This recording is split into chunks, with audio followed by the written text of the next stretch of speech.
Dear ICSC and ISC student, 2025 के board examination वाले, यहाँ पर अब तक का ये कहा जाए कि बिगेस्ट एवर अपडेट है, जो कि बोर्ड एग्जामिनी के लिए 2025 में बोर्ड एग्जामिनी के लिए पहले ही बता दिया गया था।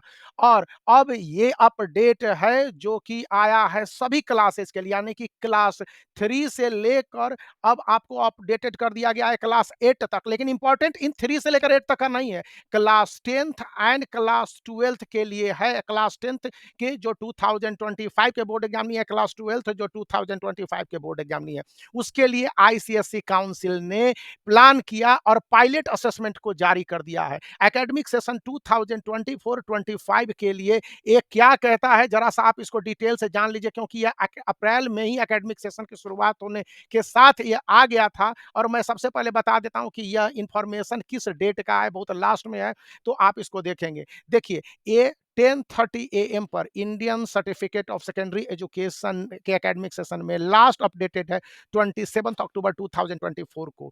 और ये जो था, सबसे पहले सीआईएससी के जो पहले के चीफ एग्जीक्यूटिव थे जोसेफ इमैनुअल साहब, सॉरी अभी के जो चीफ इमैनुअल सेक्रेटरी हैं, उन्होंने लागू किया था। तो यह असेसमेंट क्या कहता है, ये आपको टेस्ट कंडक्ट करने के लिए कहता है। ये प्रोफिशिएंसी टेस्ट होगा सभी स्टूडेंट का, और ये सभी क्लासेस में लागू होगा और एक डायग्नोस्टिक टूल के रूप में होगा। और क्लास 10th के साथ साथ क्लास 12th के स्टूडेंट के लिए तो पहले से ही लागू है, यानी कि आपके स्कूल में आ चुका है ये चीज।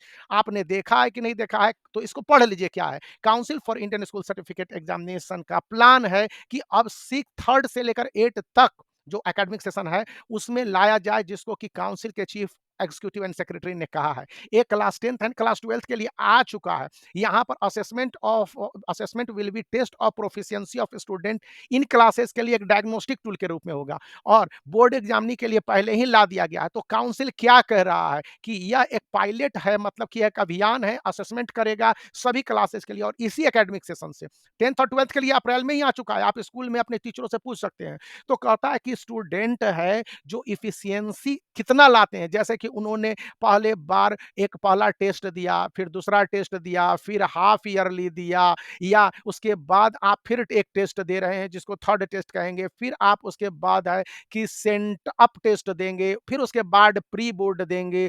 तो प्री बोर्ड भी आपके 1 एंड 2 होंगे। तो इनके आधार पर स्टूडेंट का एक ओवरऑल इमेज बनता है कि स्टूडेंट ने क्या किया है, इंग्लिश में क्या किया है, सोशल स्टडी में क्या किया है, मैथ में क्या किया है, फिजिक्स में, केमिस्ट्री में, ज्योग्राफी में, हिस्ट्री एंड सिविक्स में। इसी तरह से आईएससी के स्टूडेंट अगर मैथ स्ट्रीम वाले हैं तो मैथ, फिजिक्स, केमिस्ट्री, और उसके बाद जो उसके पेपर होंगे जैसे इंग्लिश हो गए और बाकी पेपर हो गए। इसी तरह से ए इफिशियंसी उनकी एक इमेज बनाएगा और ये बताएगा काउंसिल को। काउंसिल को ये जानने का हक है, क्योंकि काउंसिल ने कलकत्ता में जुलाई सेशन में पहले इसको अनाउंस कर दिया था कि सभी क्लासेस के लिए आएगा, और काउंसिल चीफ ने अप्रैल से पहले या अप्रैल में ही जब उन्होंने अपने कार्यभार को संभाला था, तो उसी समय कह दिया था कि ये जो एप्टीट्यूड टेस्ट होगा ये स्टूडेंट के लिए होगा और उनके स्किल को इनहेंस करने की बात करता है। और do not be an exam that threaten a student will pass और फेल। साफ साफ कह रहा है, पास और फेल का चक्कर खत्म। यहां पर याद रखिएगा कि जो पास करते हैं या फेल करते हैं ऐसा नहीं किया जाएगा। असेसमेंट बिल एक कंप्यूटर बेस्ड होगा और स्कूल में कंडक्ट होंगे,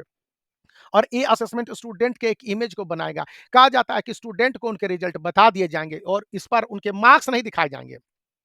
इस तरह से उनके जो रिजल्ट होंगे इंडिकेटर होंगे कि स्टूडेंट किस सब्जेक्ट में बेस्ट कर रहे हैं, किस सब्जेक्ट में उनको ज्यादा रिक्वायरमेंट है, और किस सब्जेक्ट में वो एवरेज परफॉर्मेंस कर रहे हैं। यानी कि 3 तरह से बांटा जाएगा, बेस्ट है, एवरेज है, और उनका लो परफॉर्मेंस है या मिडिल परफॉर्मेंस है, जो भी आप कह लीजिए।